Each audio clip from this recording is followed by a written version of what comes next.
The grant paperwork said we were a regional agricultural quarantine and inspection facility. And for 11 years, that's exactly what we were. I want you to understand that before I tell you the rest, because everything that happened later depended on people like me trusting the words on the paperwork more than the things in front of us. I was the swing shift compliance officer at the Brennan County Livestock and Produce Inspection Station, out on Route 9 where the interstate feeder road crossed into the valley. I checked manifests, I weighed trucks, I logged temperatures on refrigerated trailers, and made sure nobody was hauling diseased poultry across the county line. It was a boring job, and I was good at it. And I'm telling you now plainly that I am the reason at least some of those people stayed inside long enough to die. I have lived with that for a long time, and I'm done carrying it alone. My name doesn't matter for this. What matters is that I was 46 years old that fall, divorced, with a son named Eli, who I saw every other weekend, and a small rented house 20 minutes from the station. I took the swing shift because it paid a differential and because the quiet suited me. I'd worked days for years, back when the station was busy, back when there were enough trucks coming through that you'd have a line at the scale at 7 in the morning. But the routes had changed. The big distributors had consolidated. And by the time I'm telling you about, the station ran maybe a third of the traffic it used to. Most nights I'd process 8 or 9 vehicles and spend the rest of the time doing paperwork and listening to the radio. I want to describe the place to you, because you have to be able to see it. The station sat on about 9 acres, fenced on all sides with chain link topped by 3 strands of barbed wire, standard for an inspection facility. Nothing dramatic. The kind of fence meant to keep stray cattle off the road rather than keep anybody in. There was the main inspection building, low and long, with the office on one end and the bay doors on the other. There was the scale house. There were 2 big metal pole barns where we'd hold animals or product that failed inspection. And a smaller building we called the cold house, which was just a refrigerated storage unit the size of a shipping container with a generator beside it. And there was the gate. One gate where Route 9 came in, a rolling chain link gate on a motorized track that we'd close at night and open in the morning. There was a secondary gate at the back of the property, smaller, that led out to a maintenance road. But it had been chained and padlocked for years because the maintenance road washed out in a flood, and nobody ever fixed it. One way in, one way out. I never thought about that. You don't, when the gate's purpose is to keep cows off the highway. The crew on swing shift was small. There was me. There was a younger guy named Dale who ran the scale and did the physical inspections. Big, quiet kid, maybe 26. Always had a tin of dip in his back pocket. There was a woman named Renata who handled the documentation desk, and the radio dispatch, sharp, funny, had 2 daughters in middle school, and a husband who drove long haul. And on swing shift, our supervisor was a man named Coyle, who I'd worked under for 6 years and who I'd have trusted with my life right up until the night I learned I shouldn't. Coyle was career. He'd been with the State Inspection Service for almost 30 years. And he had that thing certain long service men have where they've stopped questioning the system because the system has been good to them. He had a pension coming. He had a lake house he talked about. He was the kind of man who, when something didn't make sense, would say, above our pay grade, and mean it as a comfort. The emotional part of this, and I'll only say it once, because I don't like to dwell on it, is that I had spent the year before all this trying to be a better father than I'd been. Eli was 8. The divorce had been my fault in the ways that matter. Not because I did anything dramatic, but because I was the kind of present that isn't really present. The kind of man who's home, but somewhere else. His mother, Carrie, had remarried a decent guy named Tom, and they lived across the valley in a development called Hollow Creek. And the arrangement was that I got Eli every other weekend, and one weeknight dinner. I had been showing up to those dinners. I had been learning to cook 3 or 4 meals he liked. I had been, for the first time in his life, trying. And I tell you this because when everything started, my first instinct wasn't to question what I was being told. My first instinct was to keep my head down and not make trouble, because I had a weeknight dinner with my son coming up that Thursday, and I did not want anything, not a write-up, not a schedule change, not a single complication to get in the way of it. That instinct, the instinct to not make trouble, is the thing I'd take back if I could take back anything. It started on a Tuesday in October with a memo I almost didn't read. We got memos all the time. Most of them were forgettable updated forms, a reminder about the timesheet system, a notice that the vending machine contract had changed. They came through the office printer in the morning, and Renata would clip them to the corkboard by the time clock. This one was different in a way I only noticed later. It was on letterhead I didn't recognize. Not the State Inspection Service letterhead, which I could have drawn from memory, but something that said Interagency Veterinary Emergency Coordination. With a seal I'd never seen, the memo said that effective immediately, the station was being placed on enhanced biosecurity status due to a regional avian and livestock health event, and that we should expect modified procedures, additional personnel, and updated protocols in the coming days. It said to maintain normal operations until further notice. It said, and I remember this phrasing exactly because of everything that came after, that the cooperation of station personnel is essential to public safety. I read it twice, and I didn't think much of it. Bird flu scares came through every couple of years. Hoof and mouth. We'd had a quarantine event 4 years back where we couldn't release any poultry shipments for 2 weeks, and the cold house was packed and it stank and everybody was miserable, but it passed and nobody got hurt. And the world moved on. So I read, Regional Avian and Livestock Health Event, and I filed it in the same place. I figured we'd have some headaches, some extra inspections, maybe a state vet stopping by. I clocked in, I checked the day shift's logs, and I started my night. The first anomaly came that same night, around 2 in the morning, and I misread it completely. A truck came in. Refrigerated trailer, the kind we processed all the time. But the manifest was wrong in a way that nagged at me. The bill of lading said it was carrying biological specimens, refrigerated. Do not inspect sealed federal transport. Now we got the occasional sealed load, pharmaceutical stuff, lab samples bound for the university, and those came with documentation that let us pass them through without breaking the seal. But this documentation was thin. It was a single page. It had the same unfamiliar letterhead as the memo. And the driver, when Dale went out to the scale, wouldn't roll his window down more than a crack. Dale came back in and told me the guy had on a respirator. Not a dust mask, a real respirator. Full face, the kind you'd wear for chemicals. Dale thought it was funny. He said, maybe he's hauling something that smells worse than your lunch.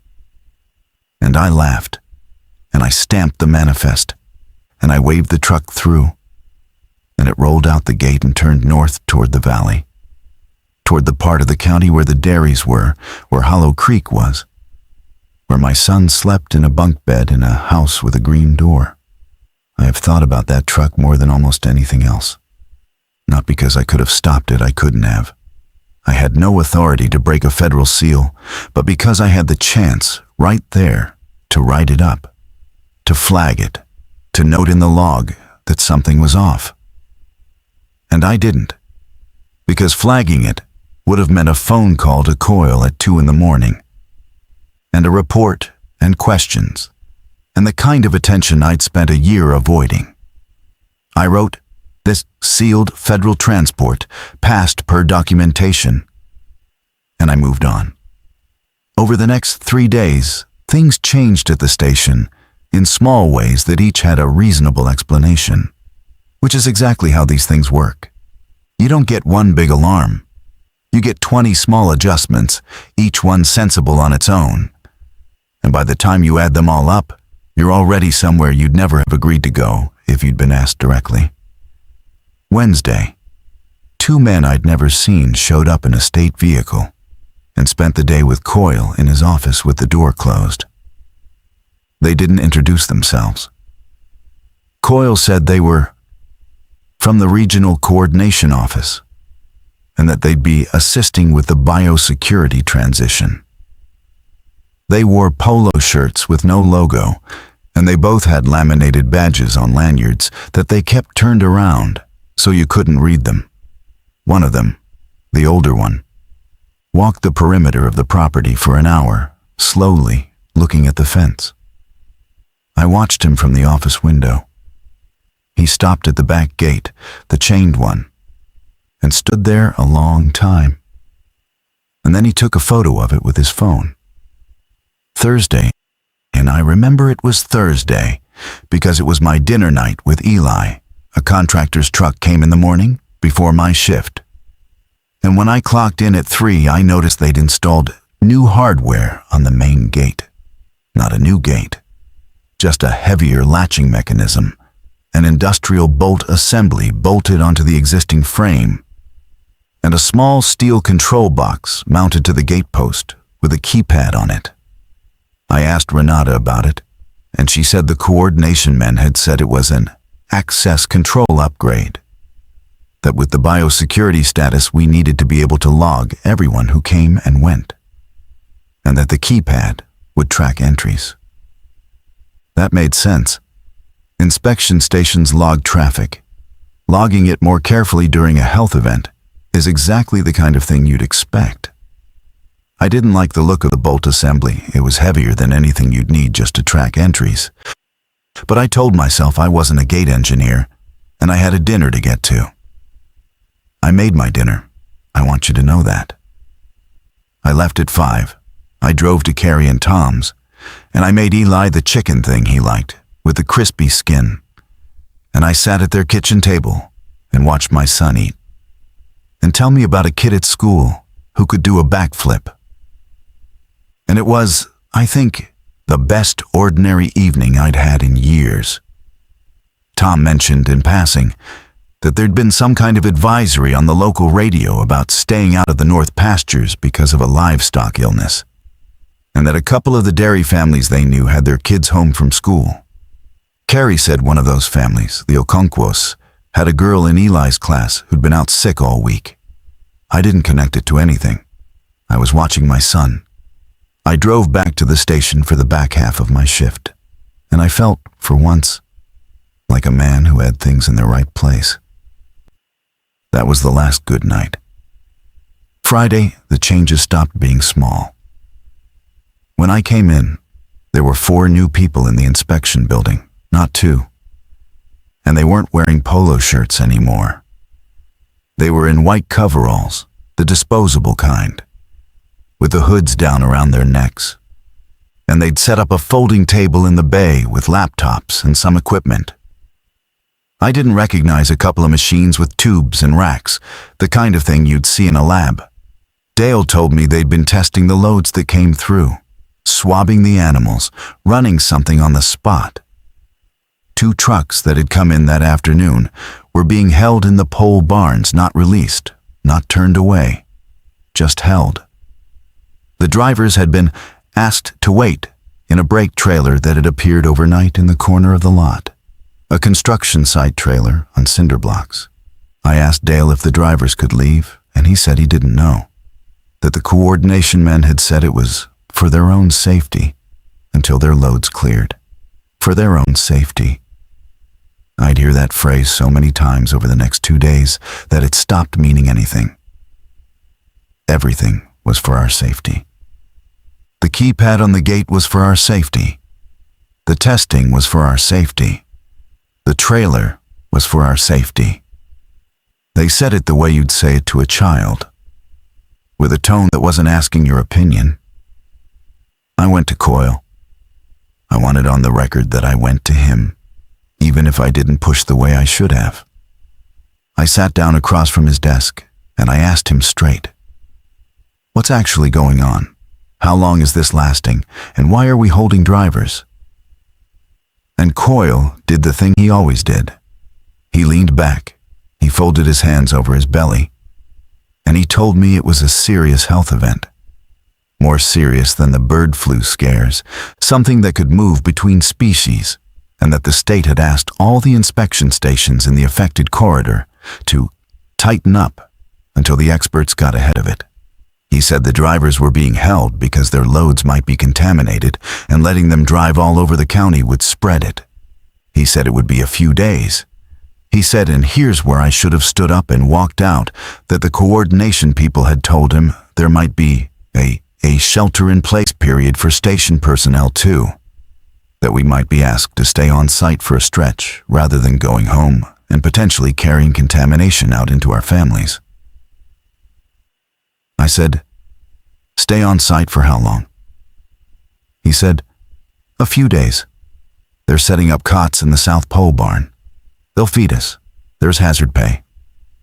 I said, "Coyle, I've got a kid." And he looked at me with something that I read at the time as sympathy, and that I now think was something closer to shame, and he said, "We've all got people, Mike. That's exactly why they want us to stay put. You don't want to be the one who brings this home to your boy." That got me. That's the thing they understood about us, all of us, and used. They didn't threaten us. They appealed to the best part of us, the part that didn't want to bring something home to a child.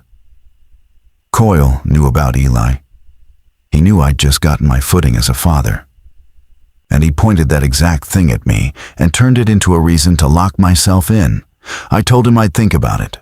I went back out to the floor and I called Carrie from the office phone, and I told her there might be a work thing where I couldn't come for the weekend. And she was annoyed, but not surprised, because being unreliable was the old version of me, and she'd had years of practice expecting it. I told her to keep Eli home if there was a real illness going around. She said the schools had already called a closure for Monday. I told her I loved the kid, and I'd call when I could. That was the last normal phone call I made out of that station. Saturday is when the contradiction I couldn't explain away finally landed. And it landed because of Renata. Renata ran the radio and the phones, and Renata was not a person who accepted above your pay grade. She'd been quietly furious all week about not being told things, and on Saturday afternoon, she came and found me in the cold house, where I was checking the temperature logs, and she shut the door behind her, which you didn't do, because the cold house was loud with the compressor and cold enough that you didn't linger. She had her phone in her hand. She said, "The radio's been giving the public advisory all day. You hear it?" I had. The local emergency station had been running a recorded loop telling residents of the North Valley to remain indoors, keep windows closed, and avoid contact with livestock due to an agricultural health emergency, and saying that authorities had the situation contained and that there was no cause for alarm. Standard reassurance language. "Stay inside, we've got it handled." Renata said, "My sister lives off Pratt Road, up past the Okonkwo Dairy." She held up her phone. She texted me an hour ago. She says there's National Guard trucks on Pratt Road. She says they put a barricade across the road, and they won't let anybody out. She says a family tried to drive out to take their kid to the hospital, and the soldiers turned them back. Turned them back, Mike. From the hospital. I said the thing you say. I said maybe it was just a checkpoint. Maybe they were screening people. Maybe the kid wasn't that sick. And Renata looked at me like I was disappointing her, which I was, and she said, "The advisory says there's no cause for alarm, and the situation is contained. If it's contained, why are there soldiers turning a sick kid away from the hospital? Contained from what? Contained which direction?" She let that sit. They're not keeping something out of the valley, Mike. The valley's where the trucks have been going. They're keeping something in. I didn't have an answer. I remember the cold air and the compressor noise and the way her breath fogged. And I remember the specific, sinking understanding that she was right, and that I'd known she was right since the truck with the respirator driver, since the man photographing the chained back gate, and that I'd chosen every single day that week to not know it. The official story and the thing in front of me had finally come so far apart that I couldn't hold both anymore. Stay inside, no cause for alarm, for your own safety, and soldiers turning a sick child back from the hospital. Both could not be true. One of them was a lie, and it wasn't the soldiers. I went looking for Coyle. He wasn't in his office. His truck was gone from the lot. The keypad gate was closed, and the new bolt assembly was thrown across it. Two of the coverall people were standing by the gate control box, talking to a man I hadn't seen before.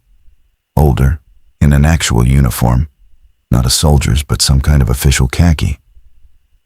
And when I walked toward them, the older man held up a hand, not aggressive, just stop, and said the gate was secured under the biosecurity order and would I please return to the inspection building. I asked where Coyle had gone. He said Mr. Coyle had been rotated out to the coordination center. I asked when he was coming back. The man didn't answer. He just gestured, again, calm as anything, back toward the building. I went back inside because I didn't know what else to do. And that's the part I can't forgive. That even then my training held. That a man in a khaki shirt waved his hand and I walked where he pointed. Dale was at the documentation desk eating a sandwich like it was any other Saturday. I told him Coyle was gone. Dale shrugged and said Coyle had told him before he left that everything was fine, that the order would lift in a couple days, and that we should sit tight and let the experts work. Dale said it the way you'd repeat a weather forecast. He had a wife and a baby at home, and you'd think a man with a baby would have been climbing the walls, but he wasn't. He was eating a sandwich. And I realized that the calm in his face wasn't courage, and it wasn't even denial exactly. It was that Coyle had told him it was fine, and Coyle was the boss. And for Dale, that was the end of the question. Somebody he trusted had told him not to worry. Then, that was all it took. I'd been the same way until an hour ago, in a cold room with Renata's phone in my face. I went to the office, and I picked up the desk phone to call Carrie and tell her plainly, get Eli, get in the car, leave the valley tonight, don't wait, drive south. I don't care what the radio says. The line was dead. Not busy. Dead, no dial tone, the flat nothing of a line with no service. I tried my cell. I had no bars. I'd had bars that morning. I walked the length of the building holding the phone up, and over by the bay doors, near where the coverall people had their lab table. I had one bar that came and went, and I learned later, I'm telling you now because it matters, that they'd put up a small unit in the lot that knocked out cell service in a radius.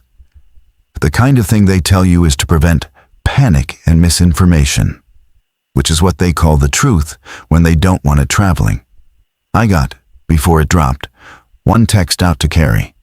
I'd typed it fast and panicked, and it just said, leave Valley now, take Eli, go south, don't wait, call you when I can. It showed as sending. It sat with a little spinning circle. I stood by the bay door, holding the phone up over my head like an idiot, watching that circle spin. And I will never know for certain whether it went through. I've spent years not knowing whether it went through. And while I stood there, the back of the lot lit up with work lights, and I heard the sound that I think about more than the truck, more than anything, a high industrial whine, a grinder, and then the hiss and crackle and the blue-white flicker of a welding torch. I walked to the bay door and looked out across the lot to the gate. The main gate, the one with the new bolt assembly. and there were two men in coveralls and welding masks down on one knee at the base of the gate, where the rolling track met the frame. And they were running a bead of weld along the joint, sparks pouring off onto the gravel, fixing the gate to the frame, making it so the rolling track could never roll again. I stood there, and I did the math that I should have done days earlier. The keypad wasn't to log who came and went. You don't weld a gate you intend to open with a keypad.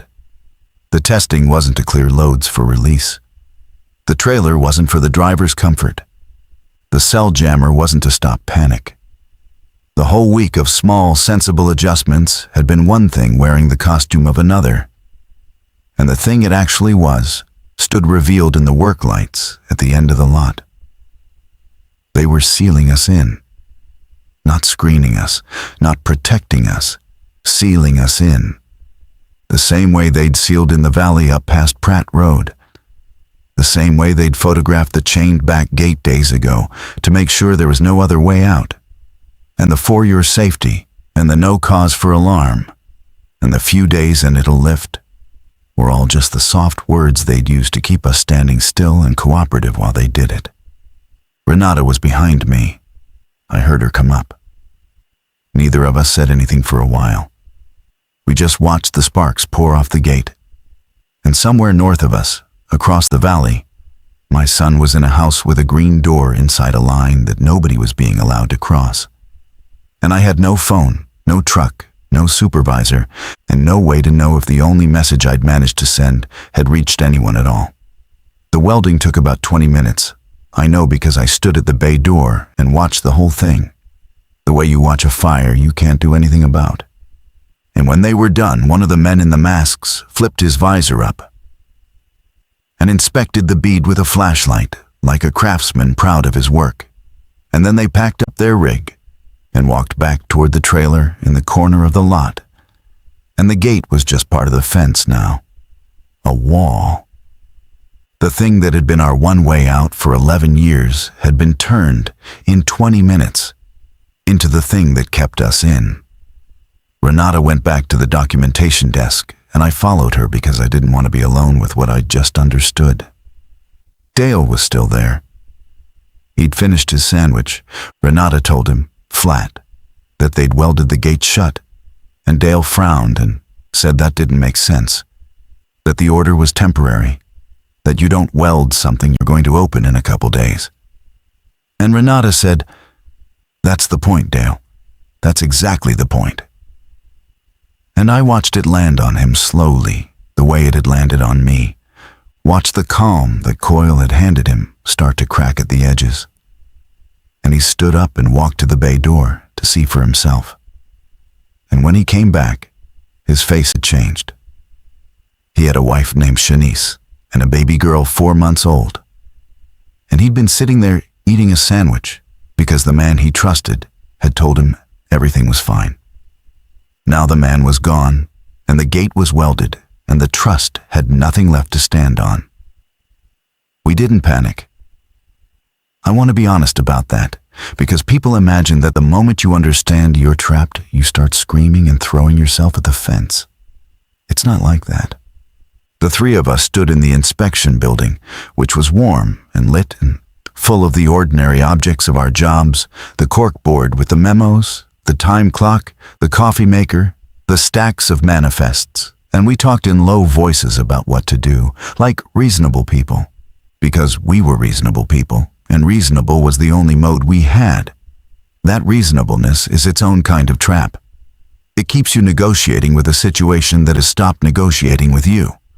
The coverall people and the man in khaki had set themselves up at the gate end of the property and in the trailer. And they'd left us the inspection building and, it turned out, the South Pole barn, where the cots were.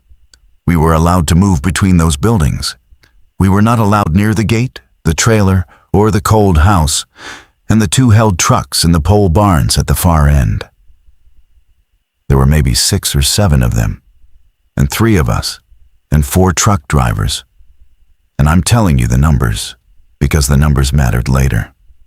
The drivers were still in the brake trailer on the cinder blocks, and I hadn't seen them come out.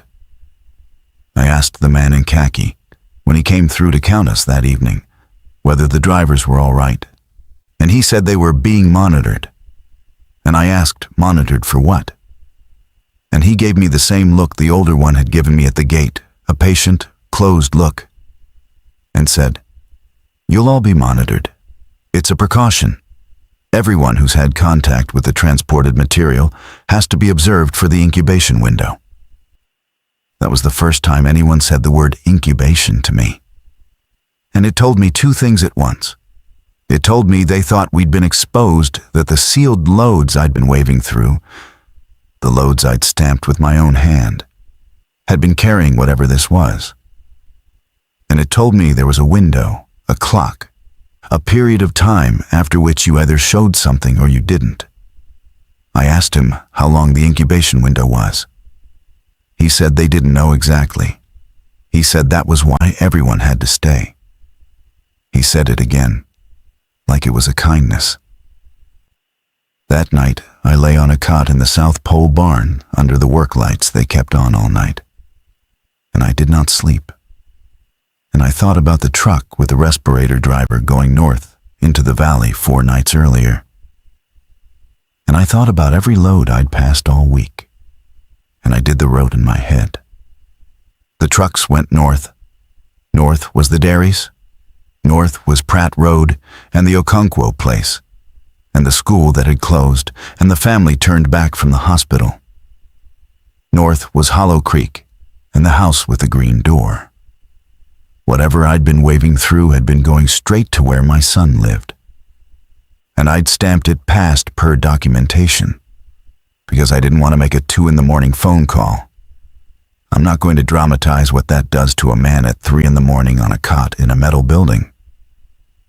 I'll just tell you I didn't sleep, and that I have not slept a full night since. The next morning, Sunday, they started the testing on us. One of the coverall people, a younger woman with tired eyes who was, I think, an actual medical person and not whatever the man in khaki was, came through with a kit and swabbed the inside of our cheeks and took a few drops of blood from a finger stick and ran something on the little machines at the lab table. She was decent. She was the only one of them who looked at us like we were people. While she was doing my finger stick, I asked her quietly what we'd been exposed to. And she hesitated, and she looked over at the man in khaki who was across the bay, and she said very low, "It's not what they're telling the public.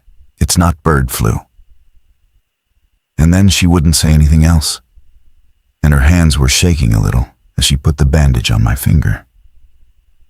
And that told me more than any answer would have. Here's where I have to tell you about the drivers, because the drivers are the reveal, the thing that changed the meaning of everything that came before. And I've put it off because I don't like telling it. Sunday afternoon, there was a commotion at the brake trailer. Shouting, then the man in khaki and 3 of the coverall people running. Then a long stretch of nothing.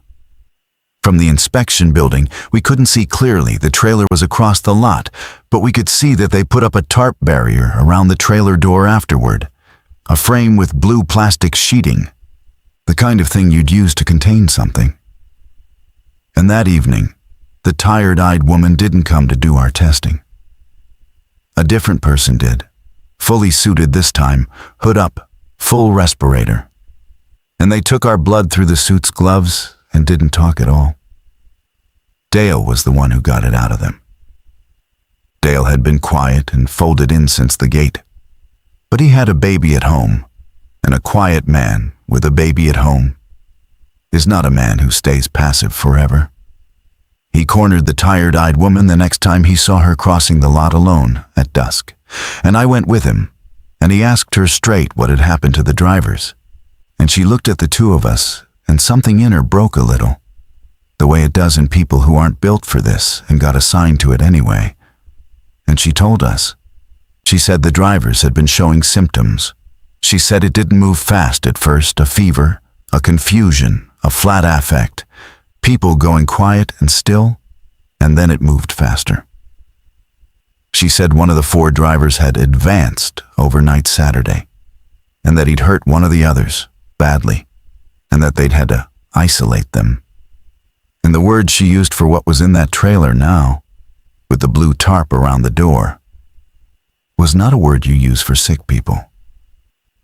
She said, and I've kept her exact words, "It doesn't kill them. That's the problem. It would be easier if it killed them." And then she said the thing that rearranged the whole week in my head. She said, "The Valley's been showing it for 2 weeks. We're not early. We're late. We were always late. By the time they set up here, it was already through the north end. This isn't to stop it spreading into the Valley. The Valley's gone. This is to stop it coming out. The Valley's gone." I want you to understand what that did to me, standing in the gravel at dusk. Everything I'd told myself all week was that I was inside the danger, and my son was outside it. That if I just kept my head down and got through the incubation window, I'd get out and drive north and find him. And what she was telling me was that the danger wasn't centered on the station at all. The station was a cleanup operation at the edge of a thing that had already happened. The trucks I'd waved through hadn't been carrying it into the Valley. The trucks had been bringing samples out of the Valley to the lab table in our bay, so these people could study a thing that was already loose in the place where my son slept. The respirator driver 4 nights ago hadn't been hauling contamination toward Eli. He'd been hauling it away from a valley that was already full of it. I'd had the arrows pointing the wrong way the entire time. The advisory on the radio telling people to stay indoors, no cause for alarm. Situation contained. That wasn't a precaution that came too early. It was a lie that came too late. Broadcast to a population that was already, 2 weeks in, mostly past saving. To keep them calm and indoors and easy to contain while the lines went up around them. And the line had gone up around my son. The barricade on Pratt Road, the soldiers turning the family back from the hospital that wasn't the edge of the danger zone. That was the wall of it. Eli was inside the wall. Carrie was inside the wall. Tom, the schools, the Okonkwo's, all of it, inside the wall. And the only thing I'd ever done about it was send one text that may or may not have gone through telling them to drive south. When south was where the soldiers were and the welders were and the people in suits who would not let anyone cross. I didn't sleep that night either. None of us did. Renata sat up with her dead phone in her hand, scrolling through old texts from her sister, reading them over and over. Dale sat with his back against the wall, and his knees up and his eyes open. And I lay there, and I understood, finally and completely, the shape of what I'd done, which was nothing. All week I'd done nothing. And I had done it carefully, professionally, with good documentation. And now there was a welded gate and a clock and a window I might not survive. And a son on the wrong side of a wall I'd helped, in my small stamping way, to build. Monday morning, the man in khaki gathered the 3 of us in the bay and told us the order had been extended. He said the incubation window was longer than they'd hoped. He said that for now, the station status was indefinite. He said it would still be lifted eventually when it was safe. And I watched his face while he said it, and I understood that this was a man who had said comforting things to people he was containing for a living. That this was a skill he had, the same way I had the skill of weighing a truck, and that the word safe in his mouth meant nothing at all. It was a sound he made to keep us reasonable. After he left, the 3 of us talked. Really talked. For the first time. Not about whether we were trapped, we knew we were, but about whether there was any way out, and what we were willing to do to take it. This is the part where I stop being even a little bit sympathetic, and I'm not going to soften it. Renata had a plan, and it was a bad plan, and it was the only plan. The back gate, the chained one, the one the older coordination man had photographed on day one. It led to the washed-out maintenance road. The maintenance road was impassable to a truck, but a person on foot could follow it, she thought. Down the back side of the property to the creek, and then along the creek south, away from the valley, away from the welders. The chained gate was at the far end of the property, past the pole barns, in the dark zone we weren't allowed into. But the back of the property wasn't guarded the way the front was. All their attention, all their lights, all their people were focused on the welded front gate and the trailer with the blue tarp. Nobody was watching the back. Why would they? They'd photographed the chain. They'd confirmed it was secure. They'd checked the box. The problem was the chain and the padlock, which had been there for years and were rusted solid. And the problem was that getting to the back gate meant crossing past the cold house and the two held trucks and whatever they had stationed back there. And the problem, the real problem, the one I made my choice about, was that 3 people moving through the dark are louder and slower and more visible than one. And we only had 1 set of bolt cutters in the maintenance shed by the scale house, and 1 window of distraction and 1 chance. I'm going to tell you what we decided, and then I'm going to tell you what I did, and they're not the same. And the gap between them is the thing I live in now. What we decided, the 3 of us, standing in the bay on Monday afternoon, was that we'd go together that night, all 3. Get the bolt cutters, wait for the shift change when the coverall people rotated and the lot was at its quietest, move along the dark side of the buildings to the back gate, cut the chain, and go down the maintenance road together, and stay together, and get out together and find a phone outside the jammer's range and tell somebody, anybody, the truth. That the valley wasn't contained. It was abandoned. That there were people inside that wall who could still be saved if anyone came for them. That was the plan. It was a good plan, in the way that desperate plans are good, which is that it gave us something to do besides wait to find out if we were sick. But there was a thing none of us said out loud, and it was this: the incubation window. The tired-eyed woman had stopped coming to test us on Sunday, and the suited person had taken our blood Sunday night and Monday morning. And I had started to notice things. I'd noticed that Dale had a fever. He was sweating in a cold building, and he'd gone quiet again. But not the trusting quiet of the sandwich. A different quiet, a flat quiet. The quiet the woman had described when she talked about the drivers going still before they advanced. I'd noticed that he'd stopped talking about Shanice and the baby, which a man like Dale did not stop doing. And that when Renata said his name twice, he didn't answer the first time. And I made a calculation. I want to be exact about it because I've gone over it 10,000 times and I can't find the place where I become a good man in it. I calculated that Dale was showing what the drivers had shown. I calculated that the window was closing for him. I calculated that 3 people, one of them feverish and slowing, would not make it down the maintenance road together. And that if Dale went down, or went still, or, God help me, advanced, the way the driver had advanced and hurt the man next to him, that he would take both of us with him. And I made the decision that I was going to go that night with Renata and not with Dale. That we would not wake him. That we would leave him on his cot in the South Pole barn and take the bolt cutters and go. I told myself a story to make it bearable. The way I'd told myself stories all week. I told myself Dale was already gone. That the fever meant he was past saving. That waking him would only get us all killed.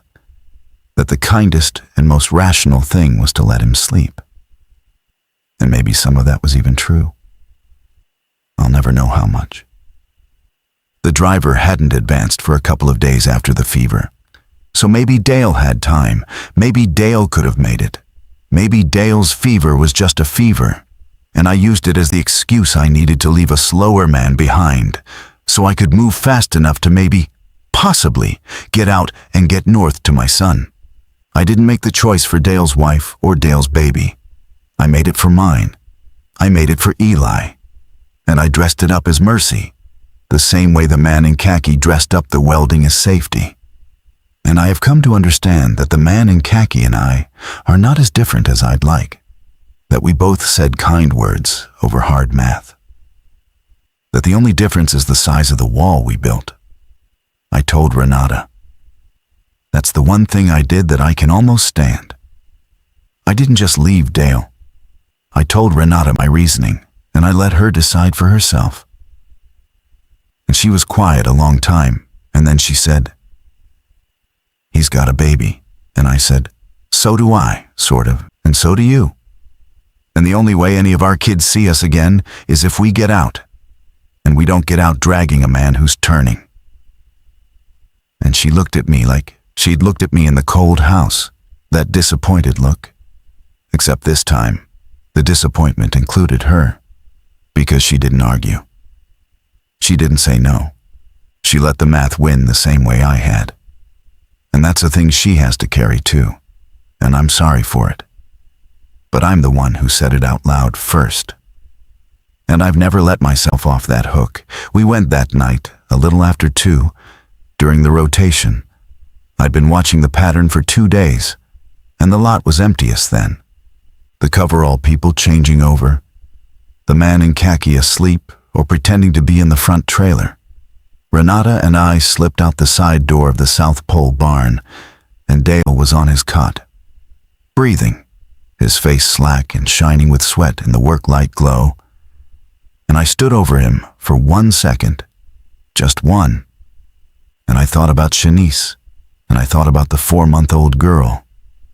And then I turned around, and I left. And that 1 second is the longest second of my life. And I'm still, in some part of me, standing in it. We got the bolt cutters from the maintenance shed. We moved along the dark side of the buildings the way we'd planned. Slow, low, the gravel loud as breaking glass under our feet, no matter how careful we were. We passed the cold house. We passed the first pole barn. And it was when we passed the second pole barn, the one with the held trucks, that I understood the last thing I'm going to tell you about. The thing that I still can't fully put in order in my own head. The pole barn doors were open a few feet, and there was a single bulb on inside. And as we passed, I looked in, the way you look at a thing you shouldn't. And I saw that the 2 held trucks were still there, and that the back of one of them was open, the refrigerated trailer. The doors swung wide, and there were people in it, sitting, a dozen of them, maybe more, sitting on the floor of the refrigerated trailer in the cold, in rows, very still. And they were not drivers, and they were not in coveralls. They were ordinary people, in ordinary clothes, a man in a feed store cap, a woman in a church dress, a teenager in a soccer jersey. And they were all sitting, and they were all facing the open door. And not one of them moved or spoke or turned toward the light. And I understood that these were people from the valley, people they'd brought out, people they were holding, people in the same flat, still quiet that Dale had fallen into. And that this was what the incubation window ended in. This stillness, this rows of people in a cold trailer stillness. And that the trailer was not a holding cell. It was a sample. It was the same as the swabs and the blood. It was the valley brought here in a refrigerated box to be observed. And that if my son was past the window, if Eli had gone still in his bunk bed behind the green door, then this trailer, these rows, was the thing he had become or would become. And there was no version of getting north that ended with me finding the boy I made chicken for. I didn't stop. That's the thing. I saw all of that in 3 or 4 seconds of walking. And I did not stop. I did not go in. I did not do anything except keep moving toward the back gate.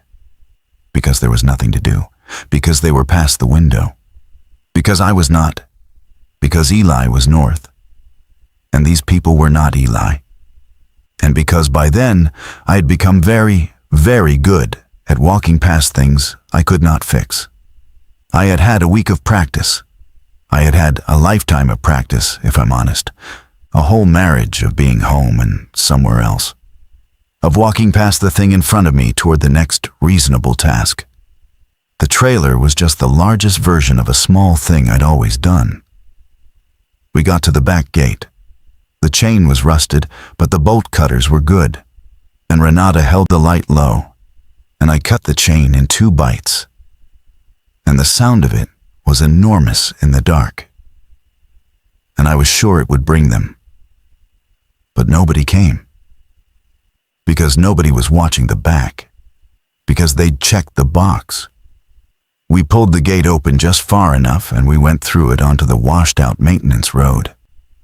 And we followed it down in the dark, stumbling, falling, getting up, down to the creek. And we went south along the creek the way Renata had said, away from the valley, away from the welded gate and the blue tarp and the cold trailer full of still people and the man on the cot we'd left. And we walked all night. And a little after dawn, we came up out of the creek bed onto a county road south of the line. And there was a gas station. And the gas station had a phone, and the phone worked. I called Carrie's cell first. It rang and went to voicemail, her voice ordinary, telling me to leave a message. And I left one. I said her name and Eli's name, and I said, "Please call me. Please tell me you got out. Please tell me you went south." And I gave the gas station number. And I hung up and I called again. And it went to voicemail again. I called the house. Disconnected. I called Carrie's mother 3 counties away. And she answered. And she was crying before I even finished my sentence. And she told me she hadn't heard from Carrie in 4 days, since the schools closed. Since the advisory said stay inside, no cause for alarm, situation contained. 4 days. The same 4 days I'd spent stamping manifests and making my son chicken and telling myself I'd make trouble for nobody. Renata called the news. She called a TV station in the city, the real city, south and east of all of it. And she told them everything. The welded gate, the trailer, the soldiers on Pratt Road, the valley that wasn't contained, but abandoned. And they listened and they sent someone. And that's how it got out. What little of it got out. Because Renata is braver than I am, and always was. The story that ran called it a containment operation and a tragedy. And there was an inquiry, and there were officials who resigned. And there was a long argument in the world about whether what they did saved the rest of the state, or just murdered a valley to buy time. People still argue about it. I don't. I was inside it. I know it was both, and I know that both is not a comfort. They never lifted the line in time for anyone in the valley. By the time the story broke and the pressure built, and someone finally sent people in past Pratt Road, the window had closed on everyone behind it, and what they found in the houses and the schools and the bunk beds was the same stillness I'd seen in the trailer. Rows of people who didn't die and couldn't be saved. And they handled it the way you handle that, and I will not describe it.